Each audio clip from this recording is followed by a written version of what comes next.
दिल्ली में है चंद्रशेखर आजाद रावण की महारैली बुलाई गई है। पूरे देश से लोग आए हैं। देखिए SC ST OBC माइनॉरिटी के लोग भी आए हैं, लेकिन उसमें मिल गए हमें पांडे जी, अमितेश पांडे जी। अमितेश पांडे को आप सोशल मीडिया पे देखिए, जाके कई इंटरव्यू अमितेश पांडे मुखर बोलते हैं, लेकिन अमितेश पांडे चंद्रशेखर आजाद रावण की महारैली में काहे आ गए, ये एक बड़ा सवाल है। अमितेश पांडे जी, चंद्रशेखर आजाद रावण की महारैली में आ गया, क्यों हम नहीं आ सकते हैं?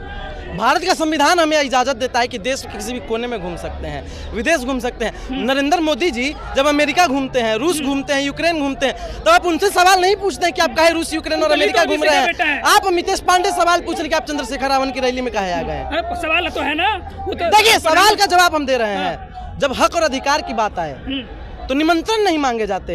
जब हक और अधिकार पे बात आए तो निमंत्रण नहीं मांगे जाते। जिसका जमीर जिंदा होता है वो खुद ब खुद चला आता है, और अमितेश पांडे का जमीर जिंदा है, वो यहाँ पे आ गया है। तो बहुजनों की लड़ाई में मतलब कि अमितेश पांडे भी साथ में है। अमितेश पांडे क्या बहुजनों की बात नहीं करता है? अमितेश पांडे इंग्लैंड से आया है। अमितेश पांडे बिहार का नहीं है, भारत का नहीं है। अमितेश पांडे अगर बहुजनों की बात करे तो आप रोक लेंगे? पत्रकार को क्यों दर्द हो रहा है? ये कौन लोग हैं भाई? पांडे वांडे मौझा जी, लोग कौन लोग हैं जो कह रहे हैं कि आरक्षण खत्म होना चाहिए? अब जो लोग कह रहे हैं वो लोग पागल हैं, दिमाग में खराब है उनका। और जो लोग आरक्षण खत्म करने की बात कर रहा है ना, वो देश खत्म करने की बात कर रहा है। जो लोग संविधान खत्म करने की बात कर रहे हैं, वो देश खत्म करने की बात कर रहे हैं। लेकिन जब तक प्रधानमंत्री जी कर रहे हैं, जब तक हम रहेंगे, जब तक आरक्षण पे कोई हाथ ने आँच नहीं आने देंगे। ओ तो जब आँच नहीं आने देंगे तो लल्लू सिंह को काहे नहीं पार्टी से बाहर निकाले मोदी जी? आप जो लल्लू सिंह कहे थे कि 400 पार आ जाएगा तो आरक्षण खत्म कर देंगे, संविधान खत्म कर देंगे, बोले थे कि नहीं बोले थे? अनंत हेगड़े भाजपा से सांसद थे, क्या बोले थे कि अगर 400 पर आ गया तो हम संविधान बदल देंगे। और अमितेश पांडे ने उस समय भी बोला था कि अमन छीन लेंगे, चमन छीन लेंगे, अमन छीन लेंगे, चमन छीन लेंगे, और संविधान बदलने की बात करो तो तुम्हारी अर्थी पे से मनुवादियों हम कफन छीन लेंगे। क्या बात कर रहे हैं अमितेश जी? क्या बात कर रहे हैं? भाजपा वाले को चैलेंज कर रहे हैं इस तरह से, आपको डर है? डरे क्यों? भाजपा वालों से डरेंगे? कल लड़े थे चोरों से, आज लड़ेंगे गोरों से। गोरों से कल भी लड़े थे, आज चोरों से भी लड़ेंगे। गोरे लोग कौन है अमितेश भाई? गोरे अंग्रेज थे और आज के गोरे भाजपा और RSS वाले हैं। चोर अंग्रेज थे और चोर आज भाजपा वाले हैं। दूसरी बात, भाजपा नहीं चाहती कि इस देश का बहुजन तरक्की करे, इसीलिए बहुजन कहे आज का जल्दी भगाओ भाजपा। अच्छा, मतलब भाजपा नहीं चाहती बहुजन तरक्की करे? नहीं करे, भाजपा नहीं चाहती है। अरे राष्ट्रपति बना दिए भाई द्रौपदी मुर्मू जी को। 1 मिनट, कौन बना दिया? मोदी जी बोल रहे हैं। मोदी जी माफी मांगिए, पहले माफी मांगिए, माफी मांगिए। अरे आपके आका सावरकर ने भी मांगा था, आपको माफी मांगना पड़ेगा। सावरकर भी माफी मांगा था। सुनिए, बाबा साहब का संविधान है, उसके तहत बनी है राष्ट्रपति, कोई नरेंद्र मोदी ने नहीं बना दिया। भाजपा के लोग कह रहे हैं कि हमने बनाया राष्ट्रपति, हमारी पार्टी ने बनाया राष्ट्रपति। ओ ठीक है, आप ही के स्टेटमेंट में भागिएगा मत, माइक मत हटाइएगा। कैमरे पे देखिए, पत्रकार पे कैमरे का फोकस कीजिए। पत्रकार क्योंकि माइक हटा लेगा। जवाब दीजिए आप। अब देखिए, आप कह रहे हैं कि बीजेपी ने उनको राष्ट्रपति बनाया, तो हमारी महामहिम राष्ट्रपति श्रीमती द्रौपदी मुर्मू जी अभी राष्ट्रपति हैं, राष्ट्रपति के पद पे हैं। आपके अनुसार उनको भाजपा ने राष्ट्रपति बनाया? मेरे अनुसार नहीं, भाजपा। सुनिए, ठीक है, नहीं आप अभी बोल रहे हैं, हम आपका नाम लेंगे। आपको डर लग रही है? चलिए भाजपा, ठीक है, भाजपा ने उनको राष्ट्रपति बनाया। आप लोग ऐसा कह रहे हैं, भाजपा ने उनको राष्ट्रपति बनाया। तो जब राम मंदिर का उद्घाटन हो रहा था तो भाजपाइयों ने निमंत्रण नहीं दिया उनको, भाजपा वालों ने राम मंदिर के उद्घाटन में उनको नहीं जाने दिया। बताइए, जब संसद भवन का उद्घाटन हो रहा था तो किनके हाथों से बाकायदे होना चाहिए था? आप बताइए। तो बताइए ना, महामहिम राष्ट्रपति के हाथों होना चाहिए कि प्रधानमंत्री के हाथों होना चाहिए? नागरिक तो राष्ट्रपति होती है, राष्ट्रपति के हाथों होना चाहिए था ना। संसद भवन का उद्घाटन में कह रहा हूँ तो मोदी जी कहती है, लेकिन आप लोग इस पे सवाल नहीं करेंगे। अमितेश पांडे यहाँ आवाज उठाना गया तो आप अमितेश पांडे से सवाल करेंगे? क्या आवाज उठा रहे हैं? चंद्रशेखर आजाद रावण की रैली में आए हैं। चंद्रशेखर आजाद रावण चाहते हैं कि बड़ा विकल्प हो इस देश में। देखिए, चंद्रशेखर रावण जी की जहाँ तक बात है, ऑन कैमरा में कह रहा हूँ, आप लोग रिकॉर्ड कीजिए। अगर चंद्रशेखर रावण, मैं देश के समाज से कहूंगा कि 2 ही लोग हैं इस देश में प्रधानमंत्री के पद के लायक। अच्छा, हाँ, 3 लोग। पहला राहुल गांधी जी, अच्छा, दूसरा सुश्री मायावती जी, और तीसरा चंद्रशेखर रावण जी। और इन तीनों में से अगर कोई भी प्रधानमंत्री बनता है तो देश का बहुजन एकजुट हो जाएगा, पूरा देश तरक्की की ओर बढ़ेगा। आप एक बात बताइए भाई, अगर घर में 2 भाई हैं और एक की तबीयत खराब है या एक किसी भी तरह से कमजोर है, तो आपके घर का विकास कभी हो पाएगा?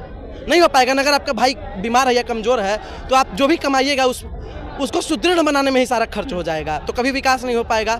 लेकिन अगर वही आप लोग दोनों भाई मिल करके काम करें आगे बढ़े तो घर का विकास होगा कि नहीं तो होगा। चंद्रशेखर आजाद रावण उसी तरह से कह रहे हैं कि को हमारे देश के जो भी दबे कुचले तबके के लोग हैं, निचले तबके के लोग हैं, हमारे देश के सवर्ण समाज को मिल करके उनका सहयोग करना चाहिए और उनको आगे बढ़ाना चाहिए, तभी देश का विकास होगा। सवर्ण समाज को सपोर्ट करेगा क्यों चंद्रशेखर नहीं आजाद करेगा, क्यों नहीं करेगा, करेगा क्यों नहीं वो करेगा। कह रहे हैं कि प्रधानमंत्री करे, एक हमारे साथ में लोग मिनट, हैं। मायावती जी का नाम आप सुने हैं? हाँ, मायावती का नाम सुने, बताइए ना। देखिए, मायावती है, चार माफी बार- मांगिए, अरे 4 सुनिए बार पहले। मुख्यमंत्री बने, देखिए, माफी मांगने की बात है। 4 बार चिल्लाइए मत, मुख्यमंत्री चिल्लाइए बने, मत, ठीक है। चिल्लाने से नहीं होगा। बताइए सुनिए ना, बोलिए। सुनिए, मानते हैं आप वक्ता अच्छे हैं, लेकिन हाँ। श्रोता भी अच्छा होना जरूरी है। आप कैमरे का रिकॉर्डिंग खोल लीजिएगा और सुन लीजिएगा। हाँ। ये पत्रकार मोदी जी को मोदी जी मोदी जी मोदी जी कह रहे थे, और अभी मायावती को, हम मायावती का नाम सुने हैं, मायावती जी नहीं लगाया गया मायावती आपसे, जी बस- आप कह नहीं मायावती कहिएगा, मायावती कहिएगा। माफी मांगिए पहले, नहीं माफी मांगिए। तो क्या? ये पत्रकार मनुवादी पत्रकार है, और मनुवादियों की 3 दवाई, जूता चप्पल और कुटाई। मंडवाजी तो आप लोग हैं भाई, जो आप लोग मायावती जी को भाजपा की मायावती बोली कह बोलते रहे हैं, हैं। अच्छा, भाजपा की बोली बोलते हैं। सुनिए, नरेंद्र मोदी को नरेंद्र मोदी जी कह रहे हैं और मायावती जी को मायावती काहे कह रहे हैं? अच्छा, एक बात बताइए कि आप सुनिए, माफी मांगिए कि नहीं? उस सवाल नाम क्या है कि जी लगना चाहिए कि नहीं लगना जी चाहिए? लगना चाहिए भाई, उत्तर प्रदेश की पूर्व मुख्यमंत्री रही हैं।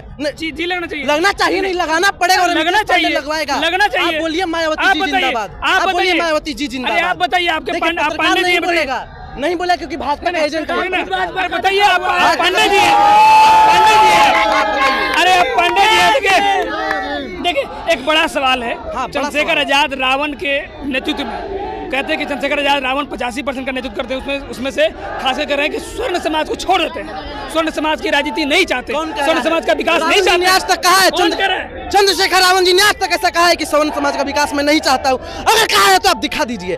ये आदमी चंद्रशेखर रावण जी के छवि को कलंकित करने का काम कर रहा है, बदनाम करने का प्रयास कर रहे हैं आप कौन लोग। कर रहा है भाई? आप लोग, ऐसे ही मतलब ये कोई मतलब आप थोड़ी कैसे है। कह रहे हैं कि चंद्रशेखर रावण जी कहे? कभी आप बताइए, नहीं, कहे कि लोग सवर्ण तो को? मान रहे हैं, लोग मान रहा है, गलत है। 85% की लड़ाई लड़ रहे हैं, नहीं, 15% चंद्रशेखर रावण जी 100% लोगों की लड़ाई लड़ रहे हैं। जो भी लोग वंचित हैं, जिनके साथ भी दुर्व्यवहार हो रहा है, जिनके साथ भी गलत हो रहा है, चंद्रशेखर रावण जी उनकी आवाज उठा रहे हैं। आप एक बात बताइए, काफी विनम्रता पूर्वक पूछ रहा हूँ, अमितेश पांडे यहाँ पे है अभी, अगर अमितेश पांडे के साथ कुछ भी गलत हो जाता है और अगर चंद्रशेखर रावण जी तक ये बात पहुंच जाती है, तो क्या रावण जी नहीं आएंगे मुझसे मिलने? बिल्कुल आएंगे, मैं कहता हूँ बिल्कुल आएंगे। वो इस समय नहीं देंगे कि अमितेश पांडे है या अमितेश पासवान है या अमितेश राम है, वो आएंगे देखने और मिलने आएंगे मानवता के नाते। एक सवाल और है कि प्रधानमंत्री मोदी जी कहते हैं बायोलॉजिकल, सुने होंगे, इसका मतलब क्या समझते हैं आप? देखिए, हमको उन पे कुछ नहीं बोलना है। डर लग रहा है ना? डर नहीं लग गया लग ना? रहा। डरते अरे तो- भाजपा वाला से डर लग गया ना? डरते तो हम किसी के बाप से भी नहीं है। क्या याद क्यों 65 में कैसे नंगा कर डाला था छोटे से लाल बहादुर ने, तुम भाजपाइयों को नंगा कर डाला था, पता होना चाहिए। हम लोग डरने वाले डर नहीं लग रहा हैं? है? कांग्रेसी लोग हैं साहब, नहीं डरेंगे कभी कांग्रेस भी। वाले लोग हैं, कांग्रेसी लोग हैं, कांग्रेस की विचारधारा को मानते हैं। सुनिए एक मिनट, भाजपा से अगर अभी कोई मुकाबला कर सकता है, अच्छा। हवा में बात नहीं करेंगे, हाँ। नो डाउट, तो वो सिर्फ और सिर्फ अभी कांग्रेस है, क्योंकि सबसे ज्यादा सीटें हैं उसके साथ। और चंद्रशेखर रावण जी भी विपक्ष के नेता है, भाजपाइयों के साथ मिले नहीं हैं। एक अकेले सांसद है, क्या बात कह तो रहे भाजपाइयों से मिले नहीं है, अकेले सांसद हैं नगीना से। और जब सांसद नहीं भी थे, जब सांसद नहीं थे, विधायक नहीं थे, कुछ नहीं थे, तब भी हर जगह चंद्रशेखर रावण का बोलबाला होता था, चलता था। और अब तो सांसद है, आप देख रहे हैं कैसे जब विनेश फोगाट, हमारी बहन विनेश फोगाट के साथ अन्याय हुआ, उसमें रावण जी ये नहीं देखे कि कौन सी जाति की है, कौन सी समुदाय की है, सीधा सदन में बोले कि ये मनुवादी विचारधारा के लोग हैं, महिला विरोधी लोग हैं, ये लोग नहीं चाहते कि महिलाएं आगे बढ़े। एक सवाल, चंद्रशेखर रावण जी ने कहा कि आप हमारी बहन विनेश फोगाट को सदन में बुलाइए और भरे सदन में उन्हें सम्मानित करने का काम कीजिए। बताइए ऐसे खिलाड़ियों का मान सम्मान बढ़ेगा कि नहीं बढ़ेगा? लेकिन रावण कह रहे हैं बहन बेटियों को सम्मान करना चाहिए सदन में लाके, लेकिन वही भाजपा कहती है बेटी बचाओ बेटी पढ़ाओ। और इस तरह से विनेश फोगाट के साथ में किया गया, मुजफ्फरपुर में घटना हुई, अभी कोलकाता में घटना हुई, लगातार बेटियों की रेप हो रहे हैं, लेकिन प्रधानमंत्री जी कहते हैं इसकी दुख हमें है, लेकिन अभी तक कोई न्याय नहीं मिल पाया। महिला विरोधी नरेंद्र मोदी, अच्छा, एक लाइन की बात है, महिला विरोधी नरेंद्र, क्योंकि अगर महिलाओं के वो हितैषी होते हैं, महिलाओं के अगर वो हितैषी होते तो फिर ब्रिजभूषण शरण सिंह जेल में रहता। अच्छा। लेकिन ब्रिजभूषण शरण सिंह अभी क्या कहता है, मैं फर्ज नहीं हूँ महफिल की, मैं एक मुकम्मल महफिल हूँ, मैं फर्ज नहीं हूँ महफिल की, मैं एक मुकम्मल महफिल हूँ, महफिल न रहेगी महफिल फिर अगर मुझको उठाया महफिल से। मतलब ब्रिजभूषण क्या कहना चाहता है कि मुझ पर मोदी जी का हाथ है, आप मुझे उठा लेंगे तो मैं सरकार गिरा दूंगा, ये कोई मतलब है? डर है, अब बताइए ब्रिजभूषण, मोदी जी ब्रिजभूषण से डरते हैं? डरते हैं। मैं एक लाइन की बात बता रहा हूँ आपको। यूपी में रामराज है। रामराज है। देखिए, अगर रामराज आएगा इस देश में तो फिर से सीता बन जाएगी। अगर रामराज इस देश में आएगा तो सीता फिर से बन जाएगी, शंभुक फिर से मारा जाएगा। तो रामराज हमको नहीं चाहिए। रामराज नहीं चाहिए, हमको नहीं चाहिए, हमको संविधान राज चाहिए। अगर यूपी में चंद्रशेखर आजाद रावण है, एक सवाल रामराज की परिभाषा ये है। सुन लीजिए, उत्तर प्रदेश के गोंडा से आते हैं। सुनिए, उत्तर प्रदेश के गोंडा जिले से एक बहुत बड़े कवि हुए हैं, आदम गोंडवी। उन्होंने राम राज्य की परिभाषा बड़े अच्छे तरीके से दी है कि काजू भुने प्लेट में, भैया लोग आप लोग भी समझिएगा, काजू भुने प्लेट में बिस्की गिलास में, बिस्की समझ रहे हैं क्या होता है? काजू भुने प्लेट में बिस्की गिलास में, और उतरा है रामराज विधायक निवास में। तो उत्तर प्रदेश में रामराज केवल विधायक निवास में उतरा है। बाकी आप धरातल पे जाइएगा ना तो वहाँ जाति देख करके गोली मार दी जाती है, जाति देख करके जिंदा जला दिया जाता है। मैं आपको बता दे रहा हूँ, जाति देख करके गोली किसको मारी गई? मंगेश यादव को। जाति देख करके जिंदा किसको जला दिया गया? कानपुर में उस गरीब ब्राह्मण परिवार को। बुलडोजर किस पे चलाया जाता है? जाति और धर्म देख करके। आपको ही पता है, अम्बेडकर नगर में बुलडोजर चला, बुलडोजर की सरकार सख्त है, पंत नगर में नहीं चला। काहे नहीं चला? जवाब देने का काम कीजिए। विकास दुबे को गोली मार दिया जा रहा है, मुख्तार अंसारी को कर दिया जा रहा है, अतीक अहमद को। हमको तो आप जैसे पत्रकारों के सामने इंटरव्यू देने में भी डर लगता है। अब डर लग रहा है? पूछिए क्यों? बताइए ना क्यों लग रहा है? इसलिए लगता है क्योंकि अतीक अहमद को मारने वाला भी एक पत्रकार था, ऐसे माइक लेकर के आया था और गोली मार दिया था। तो आप लोग भी भाजपा की टीम है, आप लोग आकर के गोली मार। अमितेश पांडे जी, बताइए क्या आप उत्तर प्रदेश में ये है? उत्तर प्रदेश में जाति देख करके किया जा रहा है उत्तर प्रदेश में, तो जातिगत जनगणना से क्या दिक्कत है? जाति जनगणना चाहते हैं आप? बिल्कुल चाहते हैं। अमितेश पांडे जातिगत जनगणना चाहता है। कुछ पूरे देश में क्योंकि 100 में 90 शोषित हैं। शोषितों ने ललकारा है धन धरती और राजपाट में 90 भाग हमारा है। तो जिसकी जितनी भागीदारी उसकी उतनी हिस्सेदारी, ये चीज होनी चाहिए। एक लास्ट सवाल अमितेश पांडे जी, एक लास्ट सवाल हम कर लेंगे। एक लास्ट सवाल है हमारा कि आप यूपी में रामराज नहीं चाहते। चंद्रशेखर आजाद रावण, सुनिए, चंद्रशेखर आजाद रावण यूपी से आते हैं, तो लगता है कि रावण राज होना चाहिए यूपी में? संविधान राज होना चाहिए, कह तो रहे हैं। संविधान राज होना चाहिए। जो भी व्यक्ति संविधान को मानेगा, जो भी व्यक्ति सही में बाबा साहेब का अनुयायी होगा, वो चाहेगा कि ये देश संविधान से चले, ना कि किसी अपराधी से या फिर ना ही किसी बाबा या पाखंडी से चले। क्या बात कर रहे हैं बाबा पाखंडी से? आप मतलब राम राज्य योगी से खुश नहीं है आप? देखिए, साधु के भेष में लुटेरे हैं देश में। वो कोई साधु नहीं है, साधु नहीं है वो कोई। क्योंकि अगर जो साधु रहेगा, अच्छा आसाराम क्या बात कर रहे हैं? आसाराम साधु थे, साधु थे ना भाई। देखिए, आसाराम को थे कह रहे हैं ये पत्रकार। मायावती जी को मायावती, पत्रकार की मानसिकता देखिए। नहीं, देखिए मेरा आसाराम है, देखिए सबके लिए सामान्य है, लेकिन आपको बता दें, आपने सवाल से कट गया कि क्या जिस तरह से बात कर रहे हैं उनके चाहने वाले जो लोग हैं, चंद्रशेखर आजाद रावण के चाहने वाले लोग हैं, वो चाहते हैं कि यूपी में जिस तरह से आपने कहा कि रामराज नहीं चाहिए, तो यूपी में लोग कह रहे हैं कि रावण राज चाहिए, और रावण राज में वो संसद संविधान वाला रावण राज चाहिए। हाँ, संविधान वाला रावण राज चाहिए। कह तो रहे हैं, मुंह से ही कहा जाता है, 10 बार कहीं से नहीं कहा जाता है। क्यों नहीं स्वीकार है? बिना स्वीकृति के ही हम यहाँ आ गए। स्वीकार नहीं है इसीलिए यहाँ हम आ गए। आप गजब बात कर रहे हैं आप। अच्छा, आप एक बात हमको बताने का काम कीजिए। आप पत्रकार हैं, काफी अच्छे पत्रकार हैं। आपसे मैं बिहार में भी शायद 1-2 बार मिला हूँ। आप इतनी तगड़ी दलाली कैसे मोदी जी की कर रहे हैं?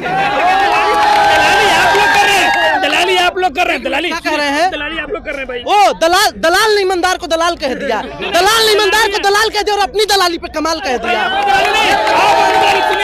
सुनिए, बात करें, देश को अगर किसी से खतरा है तो आप जैसे पत्रकारों से है, और ये पत्रकार बहुत बड़ा दलाल है, और दलाल मीडिया की 3 दवाई, जूता चप्पल और कुटाई। पत्रकार उधर मानिए, पत्रकार अंजना कश्यप जी हैं, सुधीर चौधरी जी हैं। आपको चिंता मत कीजिए, आपको भी बनाया जाएगा, आपको भी बनाया जाएगा सुधीर चौधरी। हम पत्रकार थोड़े ही, हम क्यों मानेंगे उनको? वंचितों की आवाज हम बनना चाहते हैं, उनको दिखाना आवाज बनना चाहते हैं, तो बताइए ना। तो बोलिए कि मोदी जी ने गलत किया है देश के बहुजनों के साथ। अरे भाई आप बताइए। नहीं, आप बताइए। हम तो कह रहे हैं, हम कह रहे हैं, हम क्यों? हम किसी से नहीं डर रहे हैं, हमने शुरू से कहा है। आप बताइए। नहीं, प्रधानमंत्री जी गलत कर रहे हैं। बिल्कुल गलत कर रहे हैं प्रधानमंत्री जी। इस देश के इतिहास में सबसे बेकार प्रधानमंत्री रहे हैं नरेंद्र मोदी जी। क्या बात कर रहे हैं आप? बिल्कुल कह रहे हैं। कहाँ पे हैं आप? दिल्ली प्रदेश में, यही प्रधानमंत्री बगल में रहते हैं। तो क्या हो गया? मतलब हम डर जाएं उनसे? हमारा नाम अमितेश पांडे है, आपका क्या नाम है? बादल मेरा नाम। हम बादल नहीं है, हमारा नाम अमितेश पांडे है। हम डरते बरते नहीं है किसी से। प्रधानमंत्री से डर नहीं है? हमको डर नहीं लगता। प्रधानमंत्री से क्यों डरेंगे जी? प्रधानमंत्री हो या सीएम हो या पीएम हो या फिर हमारे कोई एसपी एसडीएम हो, सब हमारा नौकर है। Everyone is servant. और ये बात बाबा साहब का संविधान कहता है। अपने अधिकारों को हम पहचानते हैं। एक आम इंसान की भी जान का उतना ही कीमत है जितना प्रधानमंत्री के जान का कीमत है। एक सवाल है, कॉलेजियम सिस्टम पे लोग बड़ा सवाल उठा रहे हैं। हाँ, खत्म कॉलेजियम सिस्टम खत्म होना चाहिए, बता रहे हैं आपको। तो वो कह रहे हैं कि कॉलेजियम सिस्टम में से जो लोग जज बने हैं वो लोग कानून बनाते हैं। एक बताइए, कानून बनाने का अधिकार जो है वो संसद को है या फिर सुप्रीम कोर्ट के वकीलों का है? संसद को होना चाहिए। हाँ। संसद का तो है। फिर कोर्ट डायरेक्ट इस तरह के एक मिनट, कह तो रहे हैं आपको, पिछले बार अगर देखा जाए 4 जून से पहले हाँ। 303 सांसद किसके थे? भाजपा के थे ना। तो जब बीजेपी के पास 303 सांसद थी, आपका तो बीजेपी वालों से अच्छा टच है, आप चाहते तो उनको कह के करवा सकते थे, क्यों नहीं करवाएं? अभी भी 240 भाजपा के पास है। अच्छा। लेकिन भाजपाइयों की खटिया खड़ी करने का काम किसी ने किया है तो वो विपक्ष है, और विपक्ष मजबूती से सवाल पूछ रहा है। विपक्ष 70 साल लूट लिए, बता रहे भाजपा वाले 70 साल लूट लिए, विपक्ष वाले, कांग्रेस वाले लूट लिए। हम एक बात बोले हैं, हाँ। आपका ये जो माइक है ना, हाँ। इस पे से टीबीए हटा दीजिए हाँ। और नाम रख लीजिए मोदी का परिवार। नहीं, और तब जाके पत्रकारिता लगे भाई कह रहे कि 70 साल लूट लिए कांग्रेस वाले। आप बड़े अलग तरह के भाजपाई हैं।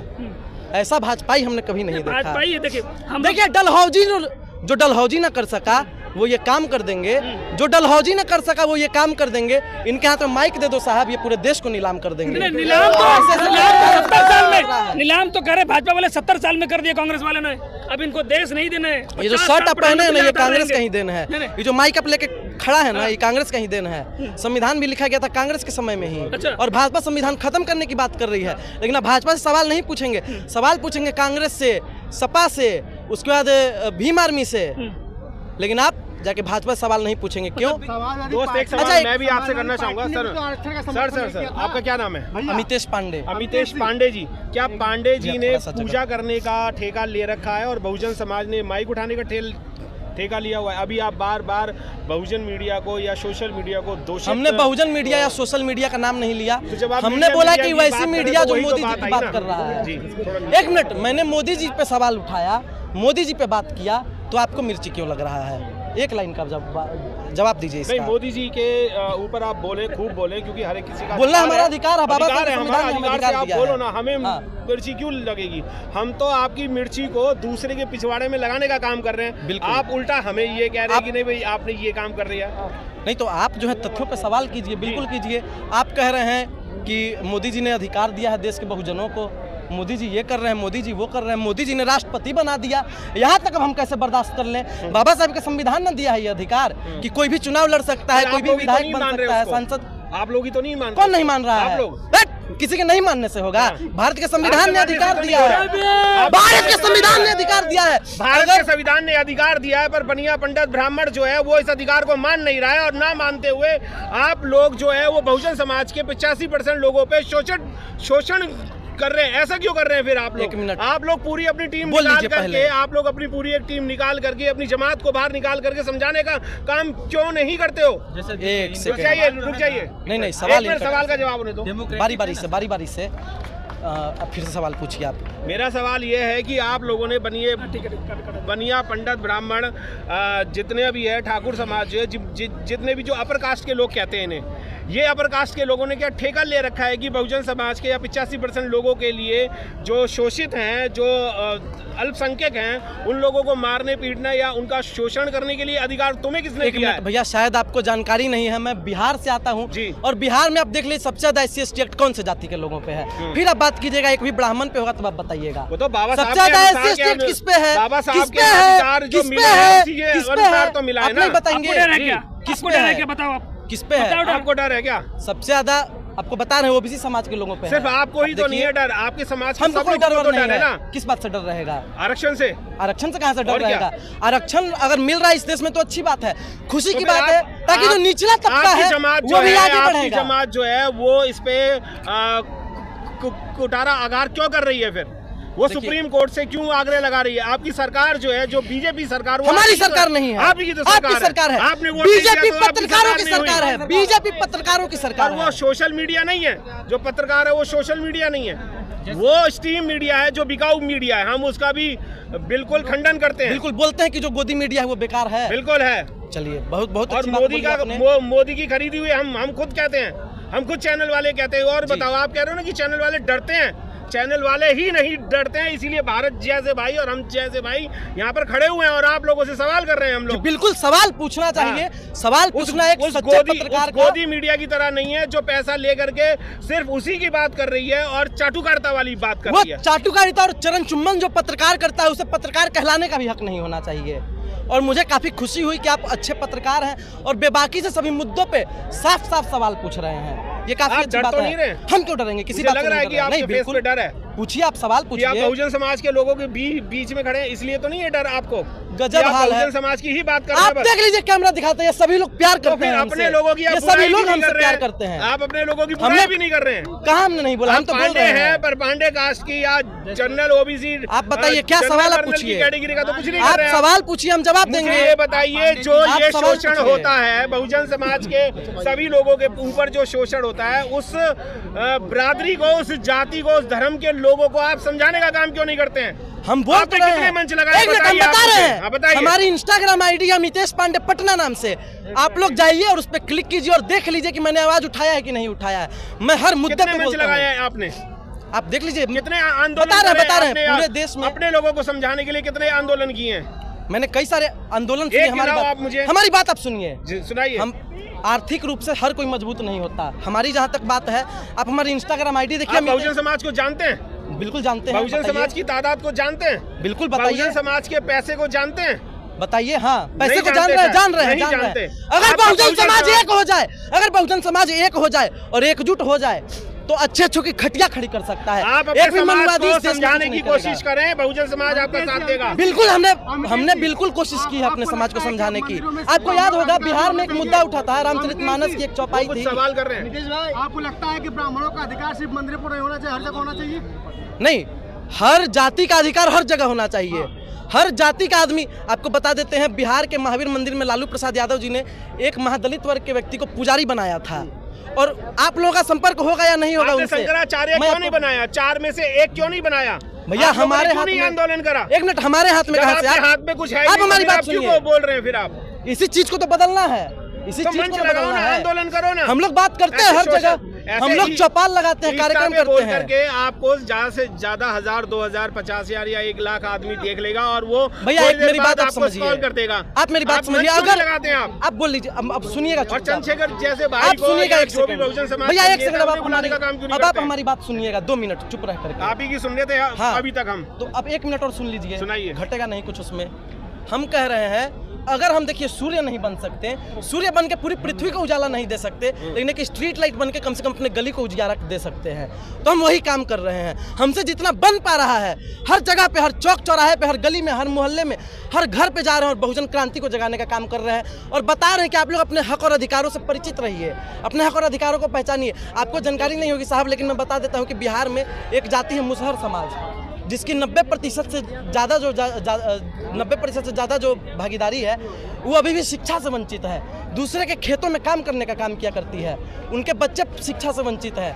हम अभी भी जाते हैं अपने गांव के तरफ ना, हर 2-3 महीने पे। आपने चौपाल लगाई है? हाँ, चौपाल लगाया है। आपने लोगों को जागरूक करने का काम किया है, चौपाल लगाया है। पांडे लोगों को यहाँ पर लेके आए अपने साथ, आपको बता देते हैं। हमारे सामने वहाँ एक अनुराग ओझा भाई है हमारा, हमारे पीछे एक वहाँ पे विकास भट्ट भाई है, उधर देख लीजिए एक उपाध्याय भाई है, उधर देख लीजिए एक मिश्रा है, उधर 2 और है, एक अभिनव पांडे और एक संतोष पांडे। पर साथ में कोई नहीं खड़ा। सब अपना कौन खड़ा है? अलग अलग मीडिया पे सब अपना दे रहे कौन खड़ा हैं। है?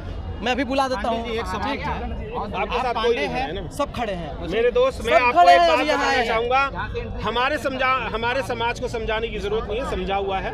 अपने समाज को समझाओ, जो सारा जगह समझाया हुआ है। आप टीआरपी बटोरने का काम मत कीजिए। आप जाति टीआरपी आप बटोर रहे हैं ना? आप बटोर रहे हैं। आपने कौन से मत लगाए? मैं बार-बार आपसे एक सवाल हमने तो बताया, सारा कुछ बताया हमने, लेकिन पत्रकार जो है पांडे जी है। चलिए एक सवाल प्रधानमंत्री जी कहते हैं हम ओबीसी का बेटा है और आप कह रहे हैं कि प्रधानमंत्री जी बाबा साहब के बच्चों को मारना चाहती है, उनके अधिकारों को कुचलना चाहती है, लेकिन प्रधानमंत्री जी कहते हैं कि अगर बाबा साहब अम्बेडकर नहीं होते तो ये प्रधानमंत्री मोदी नहीं होता। कह रहे हैं कि बाबा साहब अम्बेडकर नहीं होते तो ये प्रधानमंत्री मोदी नहीं होता। देखिए, बिल्कुल सही बात है। बाबा साहब का संविधान ही ये इजाज़त देता है कि एक चाय वाला भी आज देश का प्रधानमंत्री है। ये बाबा साहब के संविधान के बदौलत ही है। नहीं तो और कोई बात नहीं है। अगर बाबा साहब का संविधान नहीं होता तो मितेश पांडे यहाँ पे नहीं बोल रहा होता। अगर बाबा साहब का संविधान नहीं होता तो द्रौपदी मुर्मू जी आज राष्ट्रपति नहीं होती। अगर बाबा साहब का संविधान नहीं होता तो नीतीश कुमार बिहार के मुख्यमंत्री नहीं होते। अगर बाबा साहब का संविधान नहीं होता तो नरेंद्र मोदी जी जो कहते हैं कि मैं चाय बेचा करता था वो आज इस देश के प्रधानमंत्री नहीं होते। तो बाबा साहब का संविधान ही है जो इस देश को बचा करके रखे हुए हैं और एक सूत्र में पिरोए रखे हुए हैं। लेकिन पांडे जी हैं जी, और आज के डेट में जो है आरक्षण का विरोध करती है ब्राह्मण महासभा, उस पर आप क्या कहते हैं? बिल्कुल गलत करती है। अभी भी इस देश के बहुजनों को आरक्षण की जरूरत है। मैं आपको बार बार बता रहा हूँ कि और जातिगत जनगणना की भी हमारी मांग है। जातिगत जनगणना हो, इस देश में सभी को आरक्षण मिले और अपना काम करें लोग। संघ के लोग भी आरक्षण का विरोध करते हैं। संघ वालों को मैं वैल्यू नहीं देता। संघ वालों ने तो आजादी का भी विरोध किया था। सामाजिक संगठन बोला जाता है आरएसएस वाले, संघ में जो है आरएसएस वाले सामाजिक संगठन बोला जाता है। आरएसएस वाले कोई सामाजिक नहीं है। समाज के लिए लड़ रहे हैं। आरएसएस से ज्यादा असामाजिक संगठन कोई नहीं है। आरएसएस, आप बताइए आरएसएस क्या बात कर रहे हैं? आरएसएस ने अगर एक भी दलित को अपना अध्यक्ष बनाया होता तो मैं आरएसएस की बात मानता या आरएसएस का जिक्र करता। आप लेकिन बताइए कितने बहुजनों को उन्होंने अपना अध्यक्ष बनाया है? आप बताओ। एक भी नहीं। या तो कोई ब्राह्मण समुदाय का बनेगा या फिर कोई सवर्ण बनेगा। वो देश की रक्षा के लिए वो संघ बनाया गया है आरएसएस। ओ तो मतलब दलितों को दरकिनार किया जाए और ये देश की रक्षा है? दलितों को दरकिनार करना कह रहे हैं कि हम देश की रक्षा के लिए बनाए ये संघ। देश के भक्षक हैं आरएसएस वाले। और आजादी की लड़ाई में दो तरह के लोग थे, फलाने थे जो जंग में गए और फलाने थे जो संघ में गए। बोली ना फलाने पता है, आप जानते हैं अच्छे से। गए बोली ना, डर लग रहा है क्या? नहीं देखिए, बोली ना, डर वर की बात नहीं है। संघ में कौन गए जंग में? आजादी की लड़ाई में दो तरह के लोग थे। हाँ। जो मर्द थे, जो खुददार थे, वो जंग में गए और जो गद्दार थे वो संघ में गए। मतलब गद्दार लोग संघ में गए हैं आरएसएस में। आरएसएस में। एक मिनट, चाय बेचने वाला पूरा भारत बेच रहा है। चाय बेचने वाला पूरा भारत मोदी को गद्दार बोल रहे हो? जो भी आरएसएस का है वो गद्दार है। जो आरएसएस में गए वो गद्दार थे सारे। आप देखिए आजादी की लड़ाई में क्या योगदान था आरएसएस का? तिरंगे का अपमान करने वाली कौन थी? आरएसएस थी। मुस्लिम लीग के साथ मिलकर सरकार बनाने वाली कौन थी? आरएसएस थी और हिंदू महासभा थी। नहीं तो वही लोग तो एक भी दलित को अध्यक्ष क्यों नहीं बनाया आरएसएस ने? आरएसएस वाले तो कह रहे हैं हम देश चला रहे हैं, देश की आबादी जो है वो आरएसएस की वजह से ही बची है। ये आरएसएस का ही देन है कि आज हम लोगों को यहाँ पे खड़ा होना पड़ रहा है। ये बाबा साहब की देन- आरएसएस देश को बर्बाद करने का काम कर रहा है। जो आरक्षण पे भी आज आया है ये बताइए लोग कह रहे हैं कि हिंदू खतरे में है, क्या लगता है इस देश में? देखिए ना, हिंदू खतरे में है ना मुसलमान खतरे में है। अगर कोई खतरे में है तो इस देश का संविधान खतरे में है। तो इस संविधान को बचाना है और भाजपा को भगाना है। चलिए।